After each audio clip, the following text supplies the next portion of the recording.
such a critical time for the Chinese economy and, of course, by extension, the global economy. My question really is, I understand they probably didn't have a choice but to exit COVID-0, but to exit in such a chaotic and haphazard manner, is this going to, at least in the short term, potentially do even more economic damage? Yeah, absolutely will and absolutely has. You know, when you look at China Beige Book's latest Q4 numbers, I mean, it's an absolute bloodbath out there. Every sector is struggling. You know, every headline growth metric, profitability, sales, production, everything is struggling. So, I mean, the picture is very, very grim. And we know why this is. You know, you had 2 months where you just had restrictions which were, constricting economic activity. And then, of course, you go from zero COVID to perhaps total COVID. And it just unleashes, all sorts of problems, which has, again, really damaged the economy. And I don't think the bottom is in sight as yet. One of the wild cards for the global inflation outlook, and certainly for potentially, throwing a spanner into what even the Fed does, is if we're going to see this great inflationary wave coming from China. Do you see it that way? Some of the estimates that Bloomberg Economics has when it comes to, energy prices as well as even US CPI being impacted by this are significant. You know, right now, the core problem in China this year has been deflation. Right, prices falling, price weakness. That's a real challenge we're dealing with now, and that is probably the long-term trajectory of the economy anyway, as it continues to slow. Now, you may, as we get into next year and you see economic activity finally rebound, you see those prices rise, and you may perhaps start to see some levels of inflation pick up in China, which naturally has serious, ramifications for global inflation and what the Fed does. The long-term trajectory, though, at this point doesn't look like of China being that, inflation exporter that folks always thought it would be. But then I'm taking a high-frequency data. Like mobility, for example. And, there's some cities like Beijing, Tianjin, Guangdong are saying that they've reached their COVID peaks already, and they're starting to see mobility pick up a little bit. Is it better to focus on that data than maybe some of the sentiment data that we're getting out here as well? Are we underestimating just how big of a recovery boost and how soon it could actually happen?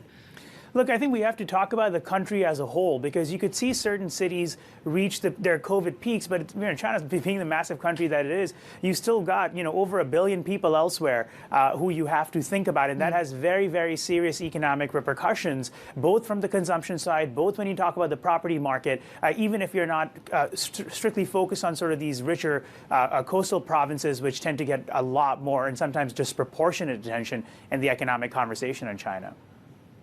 So would you say that it's safe to say that, we could see, when it comes to forecasts, more downgrades for 2022 and then maybe a little bit more upsized risk for 2023 in terms of growth?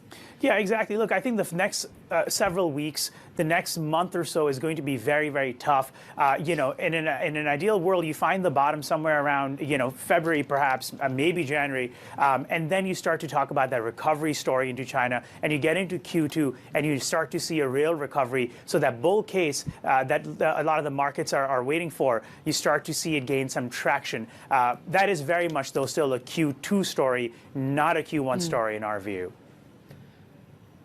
What does the longer-term debt picture looks like? We know that it's not pretty when it comes to local governments and how they've had to fund COVID-0. If we see more fiscal measures this year, do we run into that problem of the productivity of debt in China?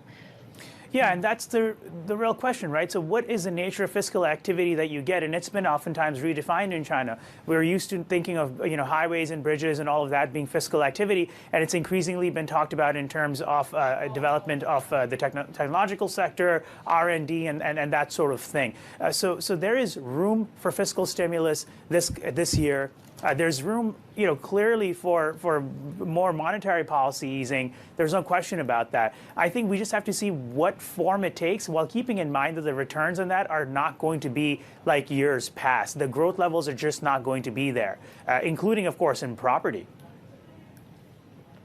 The other long-term picture, you've sort of alluded to a lot of the drags, property, infrastructure and demographics, not the least of which we need to look at that. But the geopolitical overlay, the decoupling in tech, particularly when we talk about chips, how much is that going to curtail not just the leadership's ambitions, but the ability to move the Chinese economy and industry to that next level?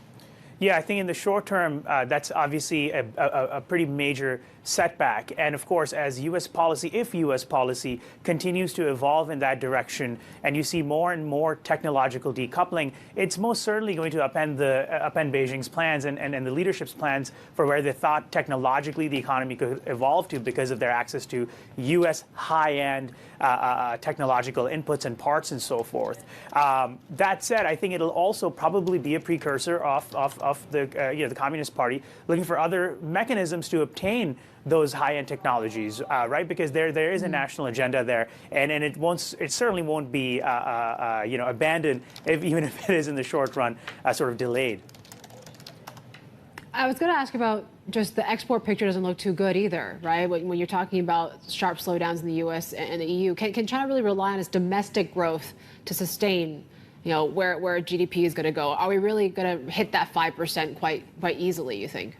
So, 2023, easy comps, 2022 being as poor as it was, we're thinking it's about 2% growth.